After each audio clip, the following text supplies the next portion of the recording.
Marcos capítulo 13, verso de número 24, diz assim a palavra do Senhor: Ora, naqueles dias depois daquela aflição, o sol se escurecerá e a lua não dará a sua luz, e as estrelas cairão do céu, e as forças que estão no céu serão abaladas. E então verão vir o Filho do Homem nas nuvens, com grande poder e glória. E ele enviará os seus anjos e ajudará os seus escolhidos, e ajuntará os seus escolhidos desde os quatro ventos da extremidade da terra até a extremidade do céu. Aprendei, pois, a parábola da figueira. Quando já o seu ramo se torna tenro e brotam folhas, bem sabeis que já está perto o verão. Assim também vós, quando virdes suceder essas coisas, sabei que já está perto as portas. Na verdade vos digo que não passará essa geração sem que todas essas coisas aconteçam. Passarás os céus e a terra, mas as minhas palavras não passarão. Amém? Vamos orar a Deus. Levante a tua Bíblia, a tua mão ao céu, peça para que Deus fale conosco. Maravilhoso Pai, Criador dos céus e da terra, Senhor, aqui está a tua palavra que é fiel, a tua palavra que é verdadeira, que é digna de toda aceitação. Meu Deus, neste momento nós suplicamos o teu Espírito Santo que venha nos utilizar, meu Deus, como um canal de bênção à tua igreja, aos ouvintes da tua palavra.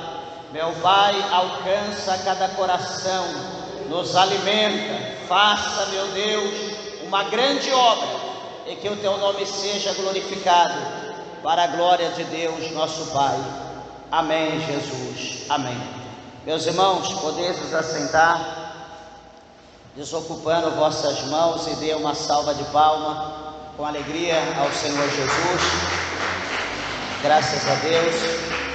Quero pedir, por favor, toda atenção e reverência à palavra do nosso Deus. Tenho certeza que o Senhor tem uma palavra aos nossos corações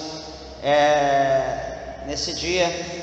Peço aos irmãos que estejam com o coração aberto para que possam receber a palavra de Deus. Meus irmãos, aqui o evangelista Marcos, ele escrevendo aqui as palavras do Senhor Jesus Cristo acerca da questão do futuro, ou dos dias vindouro. E quando nós olhamos para esse capítulo de número 13, nós vamos ver o evangelista Marcos ele relatando partes daquilo que o evangelista Mateus relatou, e também partes do que o evangelista Lucas também lhe relatou. E interessante é que os três evangelhos, eles vão falar mais ou menos as mesmas coisas acerca do futuro, acerca das coisas que iriam acontecer, que aconteceram, estão acontecendo e que irão acontecer nos dias posteriores. E quando nós lemos este evangelho, ou os evangelhos, e quando nós observamos com atenção para a escrita, vem em nosso coração, na verdade, uma preocupação.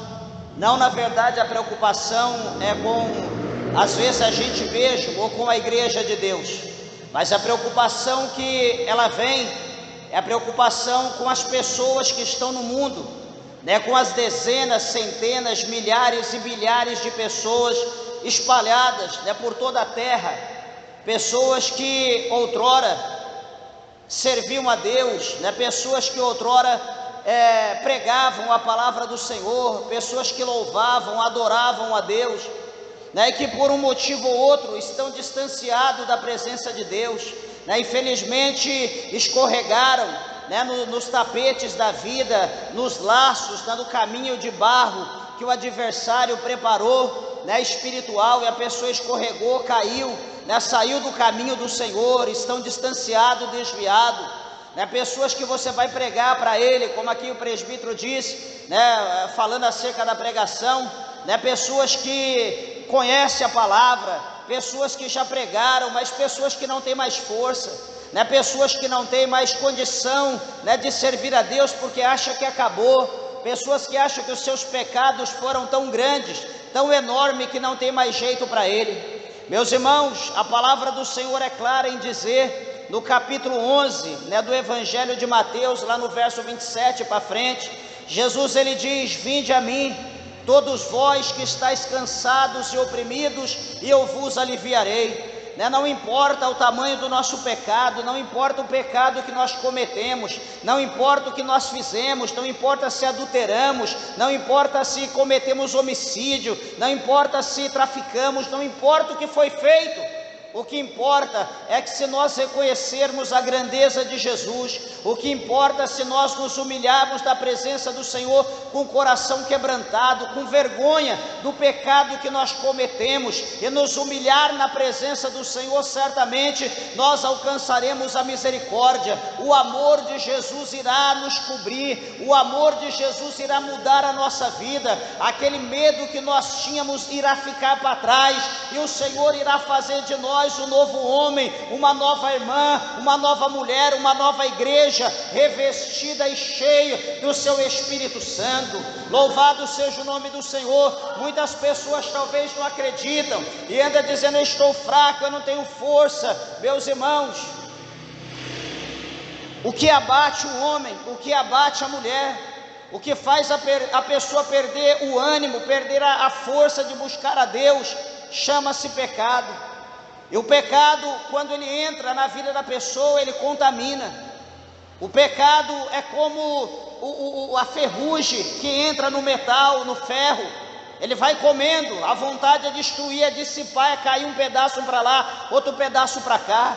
É como a traça que entra no tecido, ela vai cortando, vai cruzando, né, aquele pedaço de tecido, e vai devorando tudo. O pecado também, de igual forma, por menor que seja na nossa vida, quando ele entra na vida do homem, bendito seja Deus, ele vai enfraquecendo, ele vai abatendo a fé. Por mais que a pessoa diz que tem fé, por mais que a pessoa diz que acredita, mas o pecado ele é mais forte.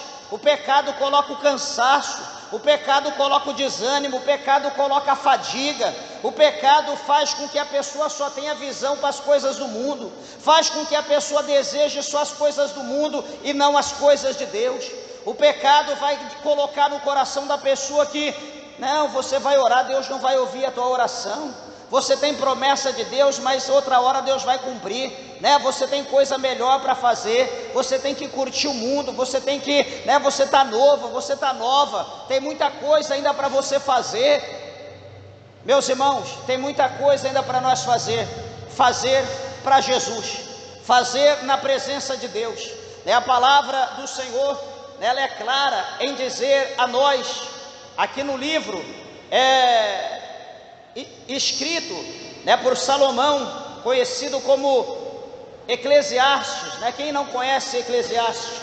Muitos de nós conhecemos Eclesiastes, já lemos Eclesiastes, e aqui no seu capítulo de número 12, Eclesiastes 12, no versículo de número 1, Salomão, ele escreveu dizendo: lembra-te do teu Criador no dia da tua mocidade, antes que venham os maus dias e cheguem os anos dos quais venhas a dizer: não tenho neles contentamento.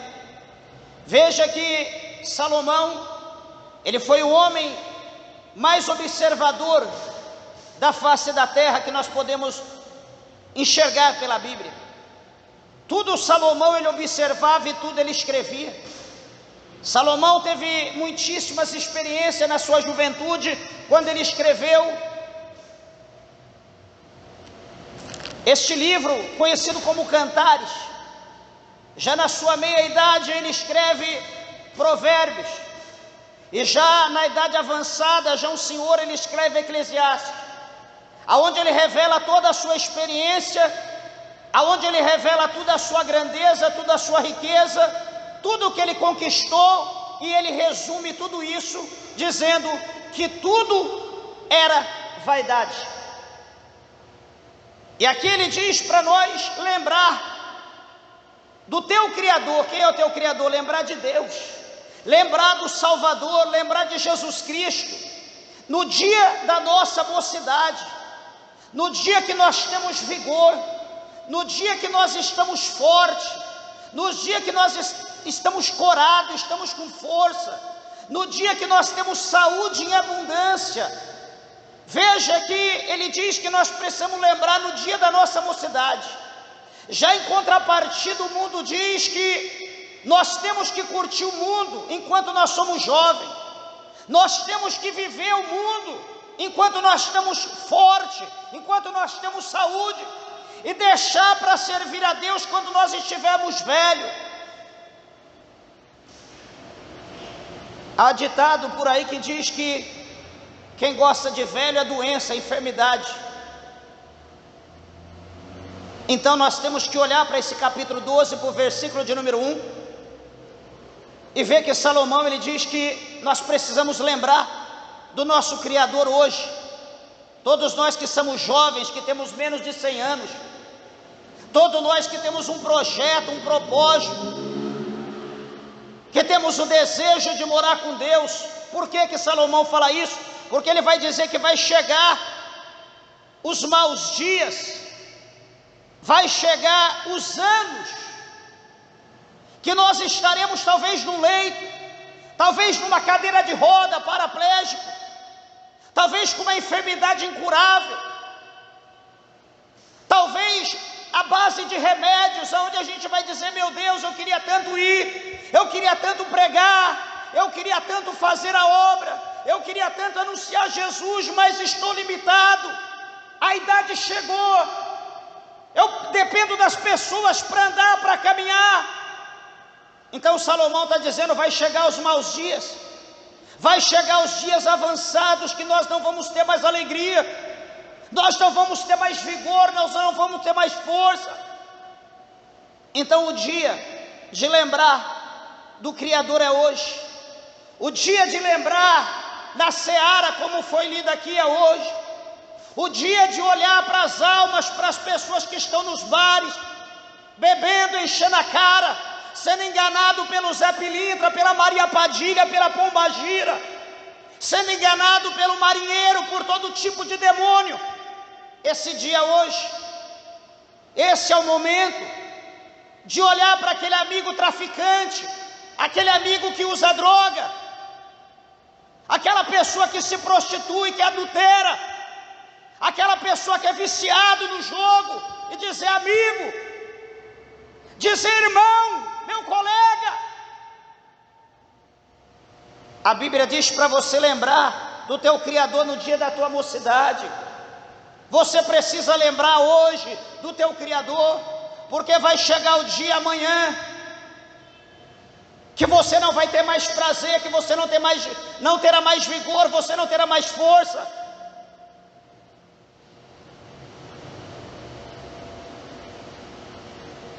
É uma palavra, meus irmãos, que mexe o nosso coração. É uma palavra que faz com que nós nos despertamos. Sabe por quê? Muitas pessoas pensam que serão eternas. Muitas pessoas esquecem daquilo que Paulo falou lá no capítulo 6 de Efésios.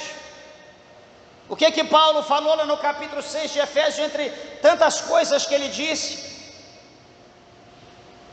Ele diz para nós que todos nós vamos passar pelo dia mau. O dia mau ele terá, ou cada um de nós teremos um encontro com esse dia mau. Pastor, mas qual que é esse dia mau? Meus irmãos, o dia mau, ele se define de muitas formas, de várias maneiras. O dia mau pode chegar no dia que vier uma enfermidade, e essa enfermidade o médico diz: olha, não tem mais jeito, não tem cura, não tem cirurgia, não tem remédio. Vai para a tua casa e espera, vou te dar 1 mês, 3 meses de vida. Se esse não for um dia mau, é o quê? Lembro uma vez, fui fazer um exame no hospital, aliás, fui doar sangue no Hospital das Clínicas, lá em São Paulo. Sempre gostei de doar sangue. E foi doar sangue, aí chegou um dia, me ligaram antes de eu pegar o resultado, e disseram que eu tinha que passar com uma psicóloga, para que eu pudesse ir ao hospital, que ia passar com os médicos, a psicóloga. Eu falei, mas o que aconteceu? E aí fui, antes de pegar o resultado, entrei numa sala, 3 médicos, outra médica psicóloga, enfermeiro, sentei naquela roda e... Qual o motivo? Aí pergunta daqui, pergunta dali, pergunta daqui, pergunta dali. Eu falei, meu Deus, né? Falei, o que é que está acontecendo comigo? E disseram, olha, o senhor tem uma enfermidade, que é uma enfermidade incurável, mas eu quero dizer, e tentaram ali preparar o terreno. Eu, tranquilo, falei, amém, tinha feito a vontade de Deus, mas eles tentaram de uma maneira para que eu não viesse sofrer um impacto. E qual que foi essa enfermidade? Foi uma situação causada no fígado, né, chamada hepatite, que não tem cura. E amém, falei, tá tranquilo, a vida segue. Então, assim, para muitas pessoas, talvez falar de uma enfermidade que não tem cura, a pessoa pode ficar desesperada ou desesperada. Esse é um dia mau que vem para todo mundo. Ou talvez uma pessoa que você ama, que você dá a vida para essa pessoa, chega um momento no teu trabalho, no dia, alguém liga e diz, olha, fulano ou cicrano, estou te ligando para dar uma notícia, senta aí. Vai te abalar, mas eu tenho que te dar notícia. O que foi? Fulano morreu, acabou de morrer. Essa é uma notícia do dia mau que chega para nossas vidas. Enfim, tem muitas coisas que nós poderíamos falar acerca, mas Paulo, ele fala que o dia mau, ele vem para todo mundo, é como está aqui. Deixa eu ler aqui para você em Efésios, no capítulo de número 6, no verso de número 10, Efésios 6, 10, ele diz assim: no demais, irmão meus, fortalecei-vos no Senhor e na força do seu poder, revesti-vos de toda a armadura de Deus, para que possais estar firmes contra as astutas ciladas do diabo. Versículo 12: porque não temos que lutar contra carne e sangue, mas sim contra os principados, contra as potestades, contra os príncipes das trevas deste século, contra as hostes espirituais da maldade nos lugares celestiais. E aí no versículo de número 13 ele diz: portanto, tomai toda a armadura de Deus, para que possais resistir no dia mau, e havendo feito tudo, ficar firmes. Ele está dizendo aqui para a igreja, ele está dizendo aqui para as pessoas de Deus, que nós precisamos revestir ou fortalecer do Senhor e na força do seu poder. De que maneira? Nos revestindo da armadura de Deus, que ele vai falar a partir do verso de número 14, das armaduras que nós precisamos, da armadura que nós precisamos nos revestir como um soldado, da cabeça à planta dos pés, revestido para uma guerra. Porque aqui ele está dizendo qual é o dia mau para o soldado, para ele ter que se revestir da armadura de Deus, ou revestir da sua armadura. Qual é o dia mau para o soldado? O dia mau é o dia de uma guerra, é o dia de um combate, onde ele vai para matar ou vai para ser morto. Ele vai para ceifar a vida ou a sua vida ser ceifada. É um dia mau. Mas o apóstolo Paulo está dizendo aqui que nós, como soldado de Cristo, nós precisamos estar revestidos dessa armadura, para que nós possamos resistir no dia mau, porque o dia mau aqui ele está dizendo que é o quê? Um dia de combate, dia de luta, dia de combate, dia de guerra, dia de desespero, dia de fadiga, dia de angústia. Mas ele diz que nós precisamos revestir para que possamos resistir o dia mau, porque se nós não nos revestirmos dessa armadura, no dia mau que todos nós vamos passar por ele, se nós não tivermos revestido da armadura, nós não vamos suportar esse dia mau que virá para a nossa vida. Talvez entre os irmãos, os ouvintes, alguém hoje, exatamente agora, no momento dessa pregação, pode estar passando por um dia de desespero, pelo dia mau, pela perca, prejuízo, falência, um desequilíbrio emocional, roubo, furto, sequestro.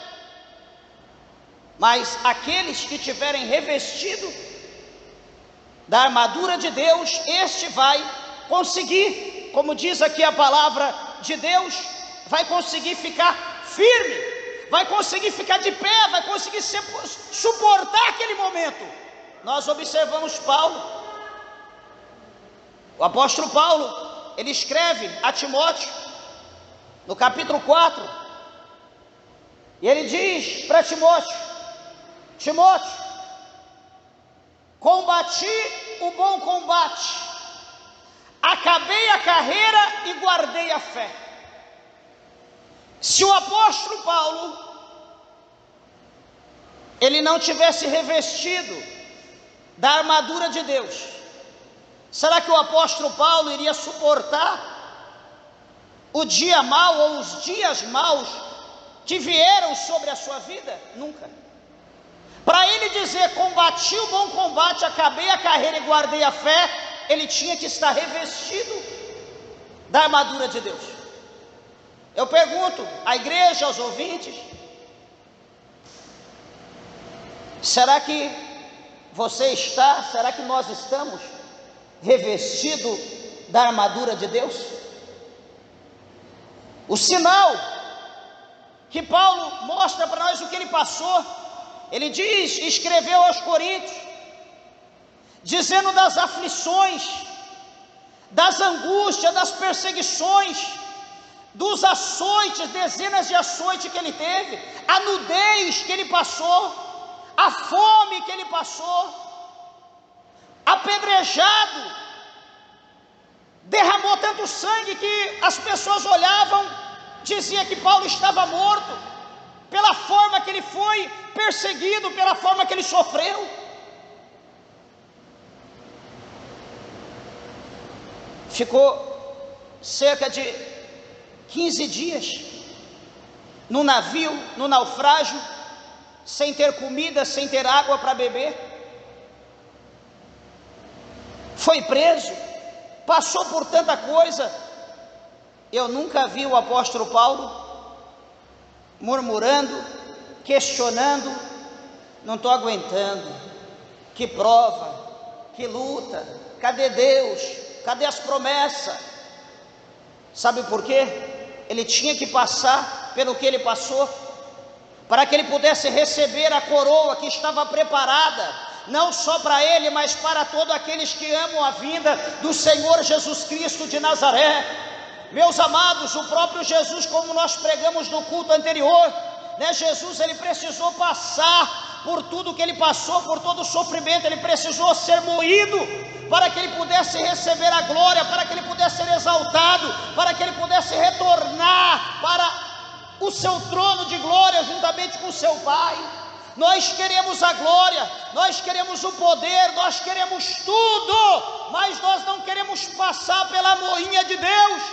Paulo, ele fala aqui a Timóteo, dizendo que todos aqueles que desejarem servir a Deus, né, desejarem servir a Cristo fielmente, padecerão perseguições. Esqueça que você está servindo a Deus, Esqueça esse jargão, esqueça esse refrão. Agora é só vitória, agora é só vitória, é só vitória, meus irmãos. Nós, pelos dias que virão, próximo ano adiante que vai adentrar, a igreja vai derramar lágrimas de sangue. Acredite se você quiser, a igreja vai ser perseguida, a igreja vai ser apedrejada, açoitada, a porta será fechada. E eu pergunto: quem vai subsistir no dia mau? Porque, como foi dito aqui hoje, quem está orando? Quem está buscando a Deus em oração? Quem está rasgando o seu coração na presença de Deus? Ô pastor, peraí, eu estou orando. Ô pastor, peraí, eu estou buscando, eu estou consagrando. Ô pastor, estou descendo na madrugada, eu estou no monte, eu estou no vale, eu estou, sei lá, na ponta da árvore, todo dia eu subo lá em cima e oro. Amém. Louvado seja Deus pela tua fé. Mas a pergunta é: você está fazendo esse sacrifício em troco do quê? Qual é o teu propósito? Você está buscando para quê? Qual é o sacrifício que qual é o motivo desse sacrifício que você está fazendo? É dons do Espírito Santo? É graça? É força? É a armadura de Deus? É fruto do Espírito Santo? É para ser uma pessoa cheia de Deus, cheia do Espírito Santo? É para ser um vaso, uma ferramenta, um instrumento na mão de Deus? Para que é? Pastor, eu não tinha nem pensado nisso. O meu propósito eu preciso de bênção, eu preciso de vitória, eu preciso de um carro novo, eu preciso de uma casa nova, eu preciso de um marido novo, de uma esposa nova. Eu estou fazendo o meu propósito por causa disso. Amém? Vou dizer para você não fazer? Não, continue. Mas eu quero dizer uma coisa: o que você está buscando são coisas perecíveis, são coisas que vai passar,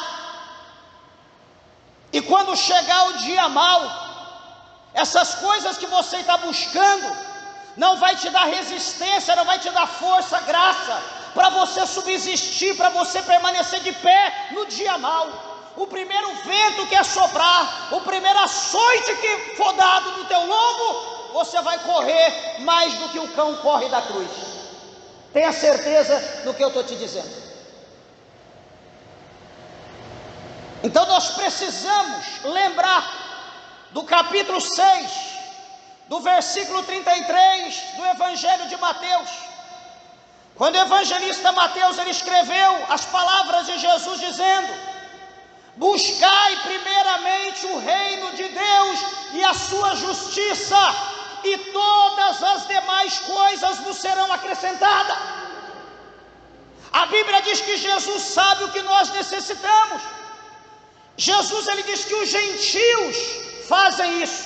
Os gentios querem comida, os gentios querem casa, os gentios querem carro, o gentio quer as coisas desse mundo, os gentios quer casar, quer dinheiro, quer emprego. Jesus diz: tudo isso eles buscam.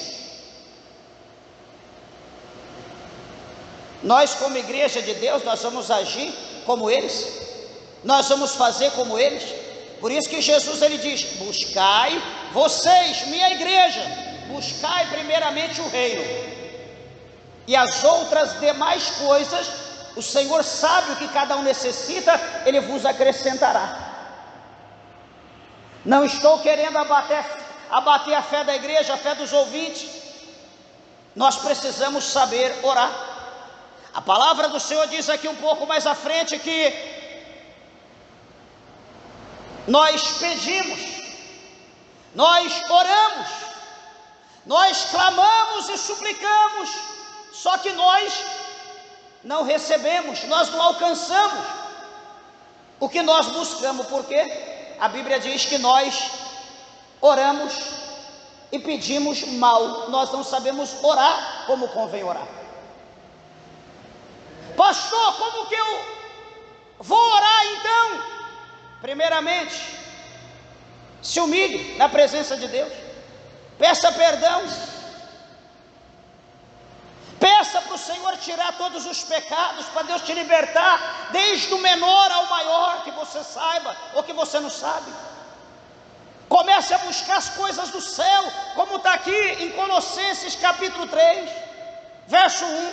Se é que já ressuscitaste com Cristo, se é que você foi batizado nas águas, agora vive, não mais para o mundo, mas vive para Cristo. Buscai as coisas que são de cima, que são do céu, onde Cristo está sentado à direita de Deus. Buscai as coisas do alto, pensai nas coisas do alto dos céus e não nas coisas da terra. Quantas pessoas que servem a Deus, talvez 10 anos, 20 anos ou mais, e não orou uma vez pedindo para ser batizado com o Espírito Santo, não orou uma vez buscando a armadura de Deus, não orou uma vez pedindo para o Senhor dar o fruto do Espírito Santo, não orou uma vez pedindo para Deus dar poder, autoridade contra o inferno, contra os demônios. Aí se torna presbítero naquilo que foi falado aqui, que depois que alguém está pregando, está orando, alguém diz: eu também sou crente. Quando vê alguém tomar frente, alguém fazer, aí ele se manifesta. Sabe que tipo de crente que é esse? É o crente secreto, é o crente que não se revela, não se manifesta, ele fica em oculto, porque, como foi dito, ele não ora, ele não consagra, ele não jejua, ele não busca poder do Espírito Santo, ele não busca as coisas do céu. Então ele tem medo de falar, ele tem medo do cão se manifestar, porque ele é crente, ele é o primeiro que vai estar na frente ali para resolver o problema, mas ele não tem poder, não tem autoridade, ele não ora, não consagra. O que ele vai fazer? Ele vai ficar em oculto. Quando o negócio acontecer, ele vai dar no pé. Isso é coisa de crente? Não, isso é coisa de covarde, isso é coisa de crente mundano. Isso é coisa de crente que não conhece a Bíblia, é coisa de crente que não tem o Espírito Santo de Deus, é coisa de crente que não tem compromisso com os céus em espécie alguma. Então nós precisamos mudar o nosso conceito. Deus sabe, peraí, o que eu estou precisando? Eu preciso de um milagre. Os irmãos sabem, eu preciso de uma cura, mas eu vou vir para a igreja, eu vou me consagrar acerca da cura. Não, essa carne, felizmente, quando nós passarmos desse mundo, essa carne vai voltar para o pó, a nossa alma vai para a glória. Na glória não vai ter dor, não vai ter sofrimento, vai cessar. Hoje trabalhando, eu falei para os irmãos, olhando para o céu e dizendo: daqui a pouco, esse céu vai ser aberto, e o nosso espírito vai voltar para Deus, a nossa alma vai voltar, aqueles que estiverem preparados e aqueles que não tiverem. Aí eu disse: o inferno está sendo aquecido 7 vezes. O negócio é sério, e nós precisamos estar atentos. Sabe por quê? Porque, como Marcos, ele relata aqui, ele deixa claro para nós, aqui no capítulo de número 13, ele vai mostrar para nós aqui que os dias futuros, o que nós iniciamos, vai ser um dia que vai haver muito engano, vai ser um dia que vai haver muitos mentirosos, vai chegar um dia que as pessoas vão enganar as pessoas, não com compromisso de ensinar a verdade, mas como a Bíblia fala, vai chegar um dia que as pessoas vão estar preocupadas em tirar a lã e a gordura das ovelhas, mas não estarão preocupados se as ovelhas estão feridas, se as ovelhas precisam de alimento, se as ovelhas precisam ser apacentadas, se elas precisam aprender, entrar no curral, aprender, estar em grupo. O falso, ele não se preocupa em ensinar as ovelhas, se preocupa em tirar lã e gordura e basta, tá bom. Por quê? Porque ele vai ter renda, vai vender a lã, vai ter renda com a lã, vai vender a gordura, vai ter renda com a gordura. A preocupação dele é essa. Mas aqui no capítulo 13, no versículo de número 5, o escritor aqui Marcos, ele relata dizendo: olhai, que ninguém vos engane, porque muitos virão em meu nome dizendo, eu sou o Cristo, e enganarão a muitos. Espera aí, presta atenção, será que nós seremos presa fácil de um falso Cristo?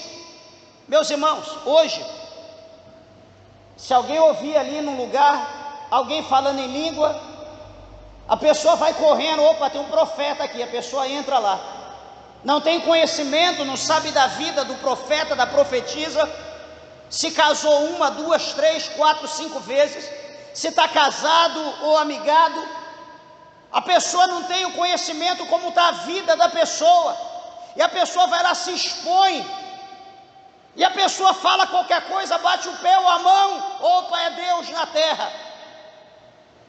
Daqui a pouco a pessoa está saindo de um verdadeiro evangelho para um falso evangelho, para um evangelho fora da Bíblia, não um evangelho como o nosso Senhor Jesus Cristo ele deixou. Então o Senhor está dizendo: olhai, que ninguém vos engane, porque muitos virão em meu nome dizendo, eu sou o Cristo, e enganarão a muitos.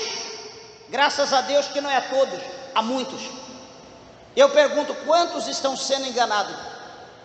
Quantas pessoas estão correndo atrás, estão sendo manipulados por revista, por livros, por psicologia, filosofia, estão sendo manipulados por arqueologia, e não se deixam ser manipulados pela verdade do Evangelho, pela palavra de Deus, que é viva e eficaz, que é mais penetrante do que espada alguma de 2 gumes, que penetra na divisão da alma e do espírito, entre juntas e medulas. Ela é apta para discernir os pensamentos e as intenções do coração humano. Eu posso estar aqui, falar 1000 palavras, mas o que eu quero que você se atenha é para o que está escrito na palavra de Deus, é para o que está escrito aqui. Talvez a minha palavra caia por terra, mas a palavra do Senhor não cai. É o que está escrito aqui no verso 31 do capítulo 13 que nós lemos: passarás os céus, passarás a terra, mas a minha palavra, diz o Senhor, ela não passará. É uma questão de fé, você crê ou você não crê, o problema é teu.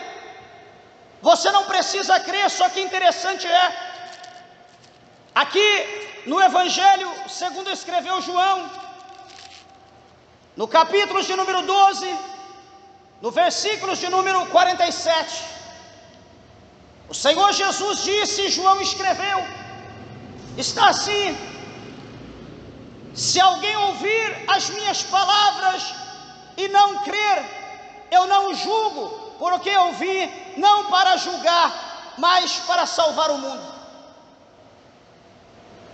Você crê ou não? Tranquilo.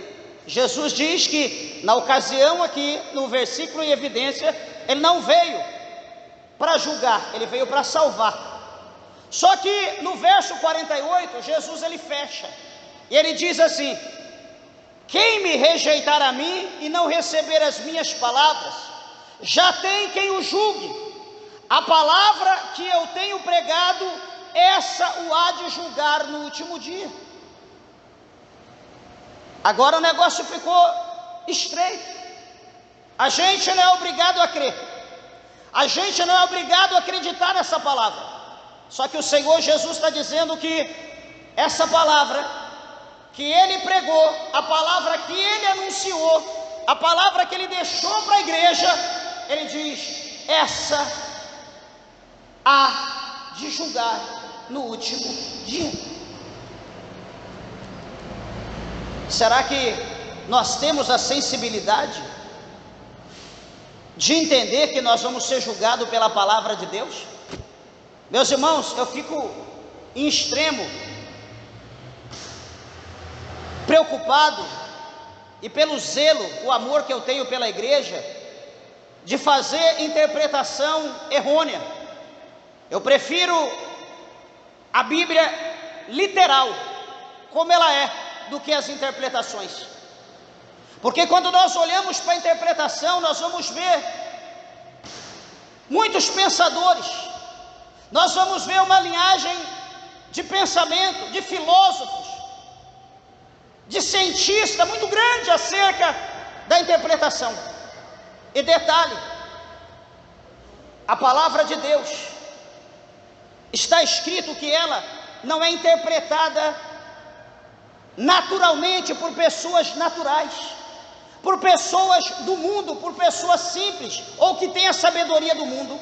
Ela não é interpretada por essa classe de pessoas, mas a Bíblia diz que ela é interpretada espiritualmente. Então a palavra ela é interpretada quem tem o Espírito de Deus. Quem tem o Espírito Santo de Deus, ele interpreta, ele discerne tudo, e por ninguém ele é discernido. Então nós precisamos entender isso, porque quando você vai fazer uma faculdade teológica, você vai fazer, por exemplo, no Mackenzie da vida, na faculdade de Mackenzie, e você faz a sua matrícula, entra numa sala, tem lá 100 alunos, e todo mundo vai fazer teologia, vai iniciar pelo básico, médio, depois vai passar para o avançado, vai ser doutor, mestre, PhD, enfim, vai defender alguma tese. Só que detalhe, as pessoas que estão ali dentro, talvez um ou outro é crente, vai ter pessoas ali que são maçons, vai ter pessoas ali espírita, vai ter pessoas ali do candomblé, vai ter todo tipo de gente ali. A minha visão como crente, como pastor, será uma, a visão do espírita será outra, a visão de um candomblessista vai ser outra, a visão do maçom vai ser outra. Aí todas essas pessoas, concluindo o seu curso, posteriormente vão escrever um livro, teólogo, doutor, enfim. Aí a pessoa vai pegar um livro, sei lá, de um cara que é espírita. Opa, doutor fulano de tal escreveu esse livro, só que ele não vai revelar que ele é espírita, ele é teólogo. E quando vai falar que ele é teólogo, ele é um estudante, né, das coisas de Deus, da palavra de Deus. Então a visão que ele vai colocar ali é segundo a sua doutrina que ele tem no espiritismo. Ele não vai vai pegar alguma coisa da Bíblia para embasar ali a sua visão do espiritismo, ou enfim. Então, como eu falei para os irmãos entenderem, eu prefiro literalmente a Bíblia do jeito que ela é. E quando o Espírito revela, a interpretação, enfim, na direção do Espírito é outra coisa. Porque, meus irmãos, a palavra de Deus, do jeito que ela está aqui no nosso português, ela está clara. Não existe dúvida, não tem como a gente não entender o que está escrito aqui, é simples. Todos que temos o Espírito de Deus, que servimos o Senhor, a gente entende. Para pregar e para entender, para absorver aquilo que o Espírito Santo está passando. Mas uma coisa que chama aqui a nossa atenção nesse capítulo de número 13, de Marcos, é quando, como eu falei no princípio, que preocupa, é quando no verso de número 8 do capítulo 13,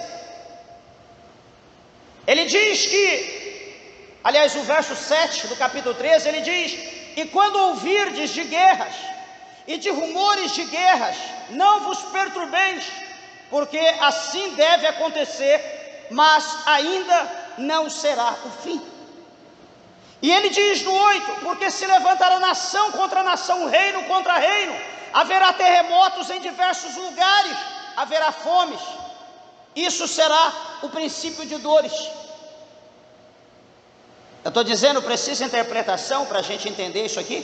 Peste, fome, guerra, rumores de guerra, perseguição, não precisa, já está claro.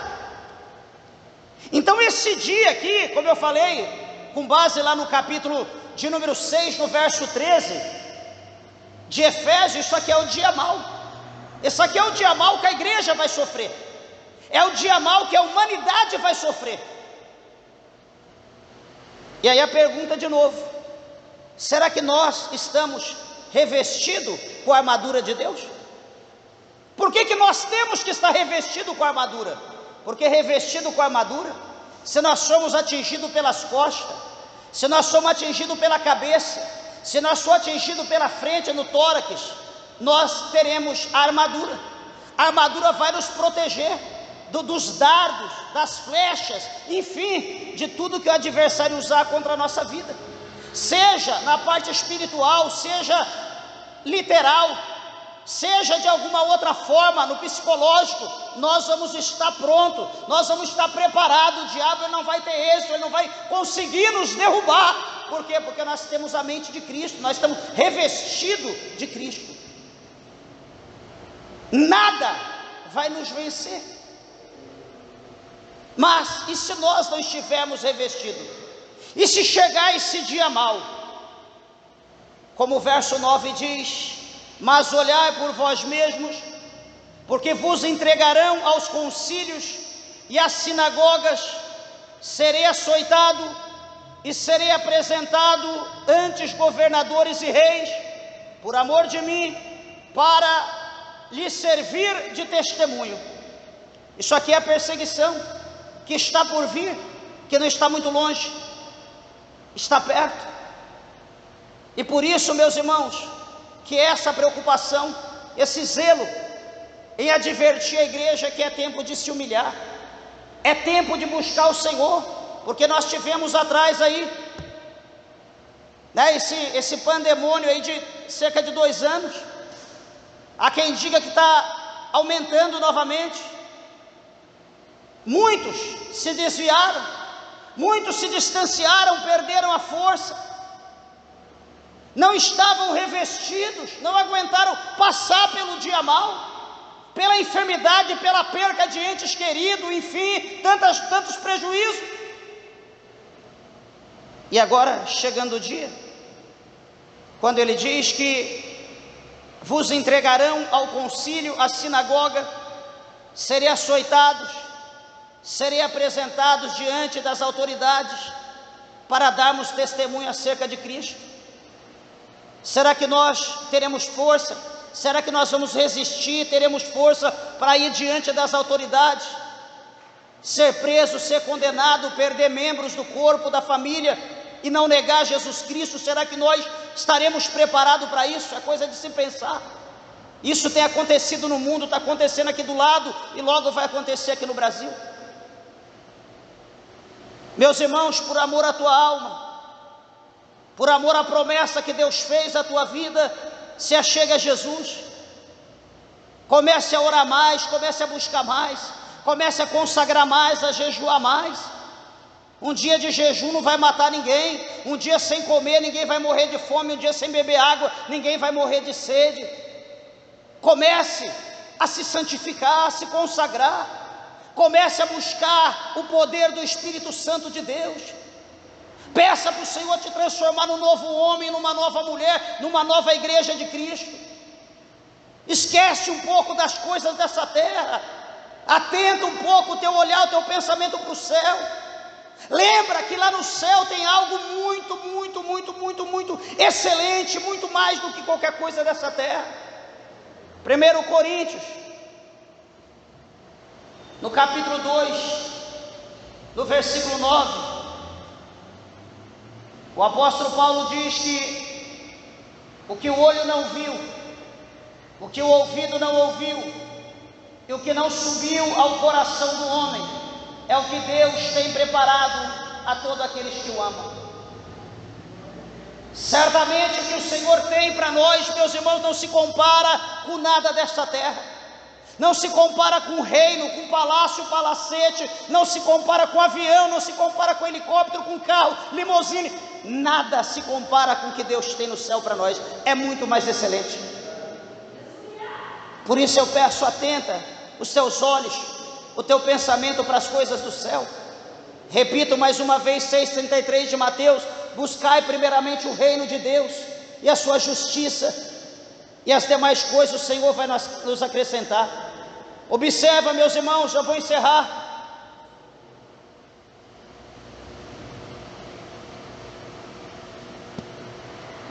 O Senhor Jesus falou algo, o evangelista Mateus escreveu lá no capítulo 24 de Mateus, como também aqui está escrito.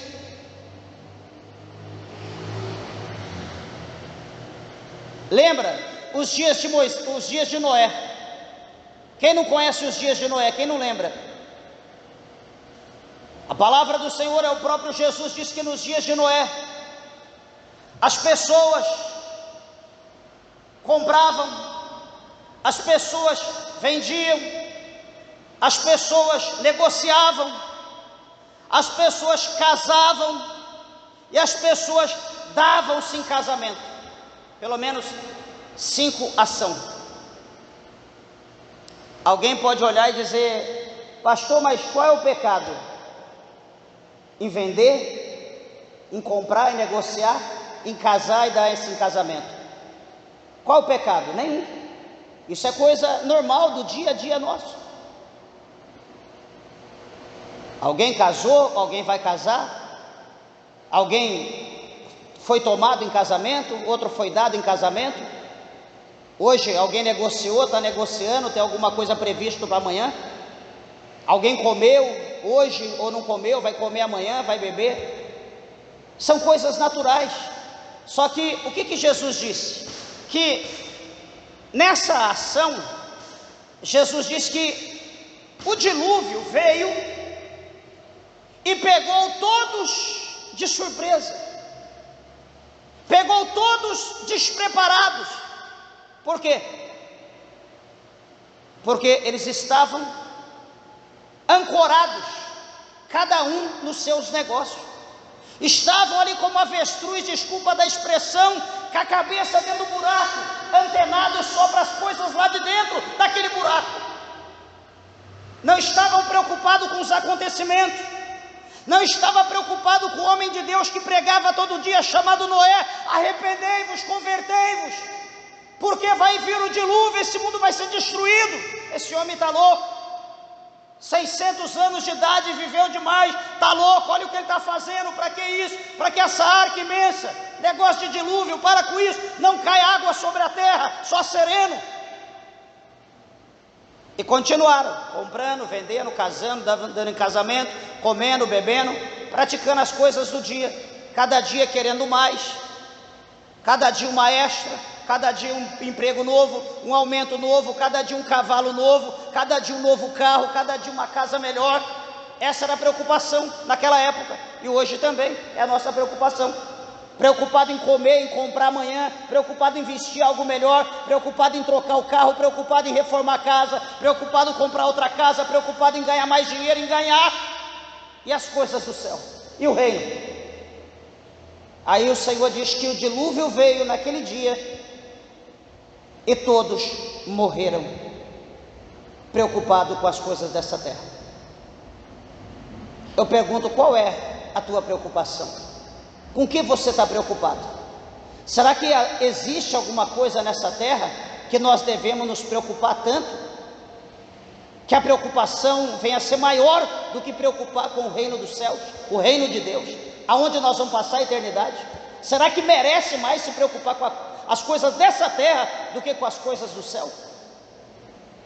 Eu suponho que não, meus irmãos. Não existe nada que possa ocupar o lugar de Deus ou o céu na nossa vida. E encerrando, o verso 10 diz: mas importa que o evangelho seja primeiramente pregado entre todas as nações. Quando pois vos conduzirem para vos entregarem, não estejais solícitos de antemão pelo que haveis de dizer, mas o que vos for dado naquela hora, isso falai, porque não sois vós os que falais, mas o Espírito Santo. E o irmão entregará à morte o irmão, e o pai o filho, e levantar-se-ão os filhos contra os pais, e os farão morrer, e sereis aborrecidos por todos por amor do meu nome, mas quem perseverar até ao fim, esse será salvo. Então, como eu falei no princípio, os dias que estão por vir não serão fáceis. E nós só vamos vencer esse dia mau que está por vir se nós nos revestimos da armadura de Deus. Então vamos buscar cada dia mais as armaduras de Deus, a armadura de Deus. Vamos buscar cada dia mais, buscar o poder de Deus, buscar o discernimento para nós não sermos enganados, buscar a interpretação das línguas para não sermos enganados, buscar os dons mais excelentes para o nome do Senhor ser glorificado, por intermédio da nossa vida, para as almas se chegar a Deus. Porque, meus irmãos, quando chegar o dia mau, não haverá tempo da gente querer buscar. Quando chegar o dia mau, quando o dilúvio da maldade vier, aqueles que tiverem dentro da casa, aqueles que tiverem guardado, que foram obedientes, como Noé, a sua família, trancado dentro da arca, então serão livres, irão receber o livramento desse dilúvio do mal que está por vir. Então estejam atentos, estejam apercebidos, abra o teu coração para as coisas de Deus, e assim sendo, as outras coisas o Senhor vos acrescentará em Cristo, para a glória de Deus. Meus irmãos, as horas foram embora, as palmas bem alegres exaltam e glorificam o nome do Senhor. Deus nos abençoe.